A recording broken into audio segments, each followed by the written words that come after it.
Halo semuanya, selamat datang di channel Banyak Warna. Berjumpa lagi dengan saya Kiki. Oke, di kesempatan kali ini saya akan membahas mengenai peruntungan zodiak Sagittarius di tahun 2022 ya. Jadi ini lebih ke arah general reading atau energinya, kurang lebih apa sih yang akan terjadi ya, pembelajaran apa yang perlu kita ketahui dan tipsnya juga ya. Oke, sebelum saya jelaskan secara detail, jangan lupa ya untuk subscribe channel Banyak Warna dan like video ini. Jadi kalau misalnya nanti saya ada upload video terbaru, kalian juga mendapatkan notifikasinya langsung dari YouTube gitu. Oke? Kalau gitu saya langsung saja untuk membacakan zodiak Sagittariusnya ya. Nah, di tahun 2022 zodiak Sagittarius apa yang akan dilakukan dan pikirkan? Kalau saya lihat di sini ada kartu hiding in clothes rags. Oh,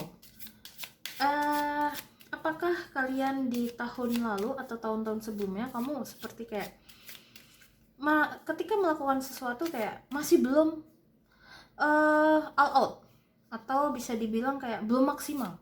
Apakah seperti itu?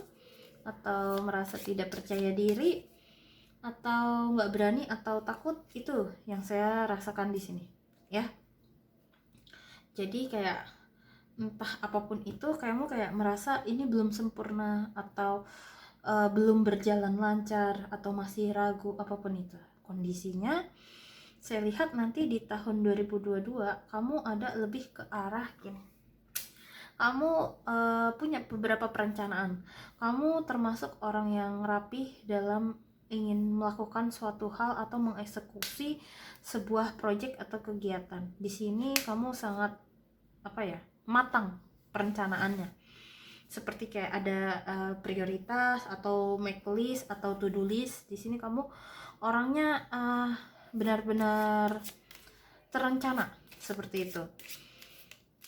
Bisa dibilang lakukanlah seperti itu di tahun 2022 ketika kamu merasa tidak yakin atau ragu atau belum maksimal, maka rencanakan dulu semuanya, apakah apa yang perlu dilakukan.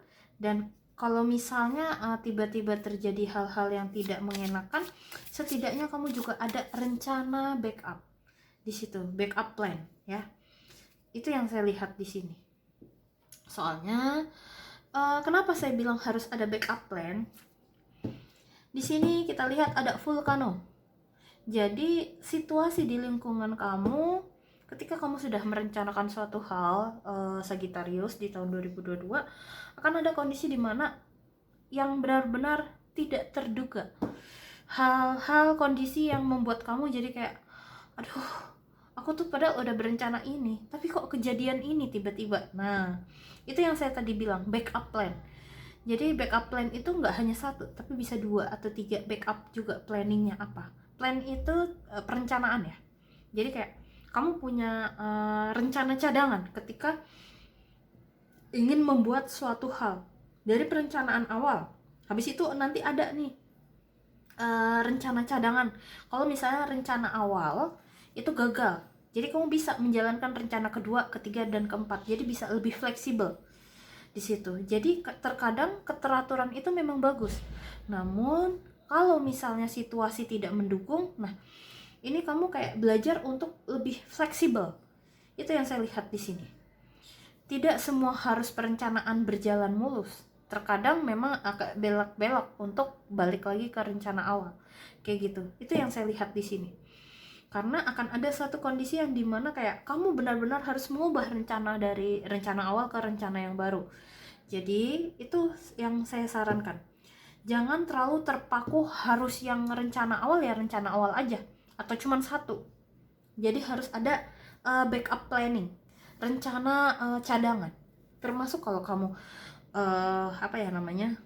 misalnya ini kaitannya adalah dengan relationship misalnya. Terus kamu tahu ketika berbicara sama orang tertentu, misalnya katakanlah kamu orang A dan orang lain itu orang B.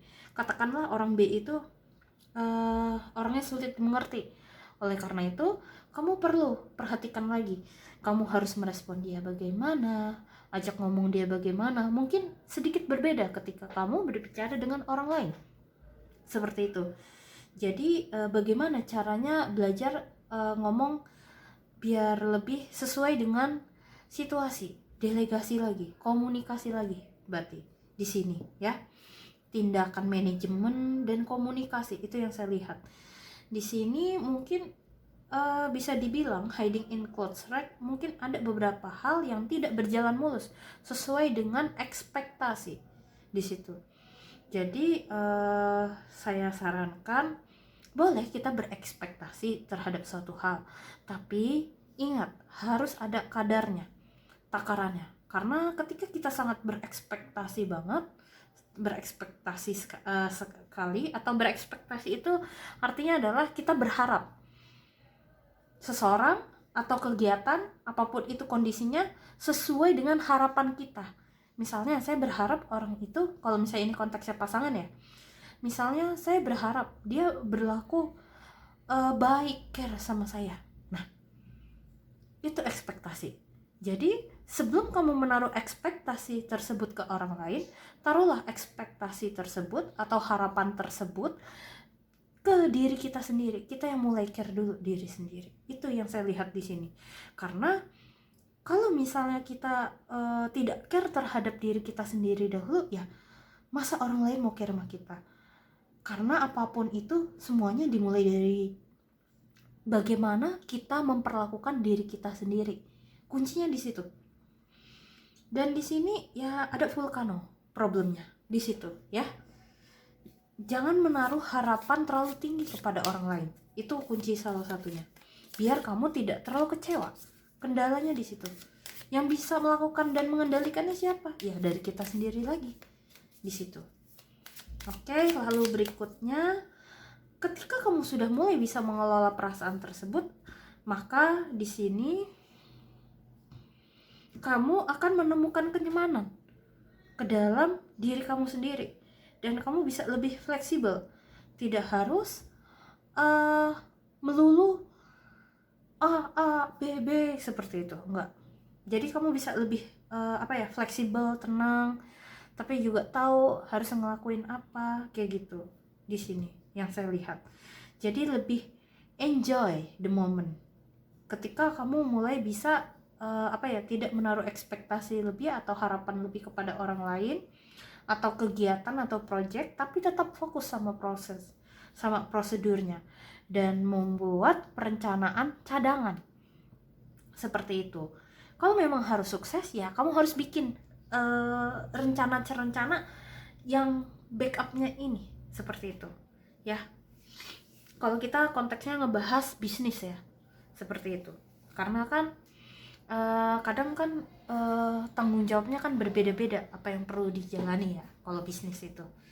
Nah, kalau perasaan yang tadi, jangan menaruh harapan kepada orang lain atau kepada pasangan berlebihan sehingga kamu melupakan apa yang tubuh kamu butuhkan dari kamu ke diri kamu sendiri, bukan dari orang lain ke diri kamu. Itu konteksnya yang saya ingin sampaikan ya, kalau yang pasangan. Lalu berikutnya kita lihat satu kartunya lagi di sini, pesannya apa untuk kalian rejection. Kalau misalnya gini, kalau misalnya ada hal yang tidak berjalan sesuai dengan harapan dan keinginan atau ditolak di sini, oh God, stop lagi kartunya. Happiness. Oke. Jadi untuk Sagittarius lebih ke arah yang tadi saya bilang ya. Kalau tidak sesuai dengan ekspektasi, harapan, keinginan, rencana, ya sudah. Mungkin Tuhan memiliki rencana yang lain untuk kamu, yang lebih baik. Jadi kalau kamu sudah bisa melepaskan rasa sakit atau kecewa tersebut karena hal yang membuat kamu kecewa di tahun lalu atau tahun-tahun sebelumnya itu akan balik lagi ke kamu. Soalnya di situ yang saya lihat di sini, Jadi kamu memang harus kayak stop pemikiran yang tadi yang sudah saya bilang ya. Cuman sediakan satu rencana itu salah. Kita harus punya backup atau rencana cadangan yang lainnya. Lalu kita harus stop membiasakan diri kita mencari kebahagiaan dari luar. Karena di sini ada isolation. Kamu sepertinya energinya untuk Sagittarius memang lebih ke arah pembelajaran bagaimana mencari kebahagiaan dari dalam diri kamu sendiri. Makanya isolation dan happiness. Di sini bukan berarti saya mengajarkan Anda untuk menjadi orang yang introvert enggak, atau pendiam enggak, bukan gitu. Tapi terkadang untuk membahagiakan orang lain kita juga harus belajar bagaimana cara membahagiakan diri kita sendiri. Karena kalau kita belum tahu cara membahagiakan diri kita sendiri, biasanya ketika kita mencari kebahagiaan dari luar itu, mohon maaf, mostly atau kebanyakan hasilnya justru malah mengecewakan. Kebanyakan ya, walaupun ada juga yang endingnya baik seperti itu. Jadi bisa dibilang gini, ketika kita sudah mulai bisa membahagiakan diri kita sendiri, terus mengenal diri kita sendiri, sebetulnya kita nanti bisa happy di dalam situasi atau kondisi apapun itu. Kita sudah tahu batasan kita itu di mana. Seperti itu. Itu yang saya lihat di sini. Pembelajaran dari Tuhan atau semesta yang ingin Tuhan agar kamu pahami ya di situ. Untuk jangan terlalu fokus pada kotak itu yang sama. Jadi kayak keluarlah dari kotak tersebut. Jadi kayak thinking out of the box seperti itu ya. Pembelajaran untuk mengenal atau mencintai diri sendiri, atau kita sebut dengan self love. Itu yang saya lihat di sini untuk kamu Sagittarius. Jadi memang ujian atau apapun yang datang lebih ke arah self love sih ini jatuhnya lagi. Oke. Dari saya itu saja sih untuk zodiak Sagittarius di tahun 2022 ya. Semoga dari hasil reading ini dapat membantu kalian semua ya. Dan sebelumnya saya juga mohon maaf kalau misalnya ada salah kata atau ada kalimat yang menyinggung. Sekali lagi saya mohon maaf, baik yang sengaja atau tidak sengaja, saya mohon maaf. Kalau begitu saya izin pamit undur diri dulu ya. See you next time. Bye bye.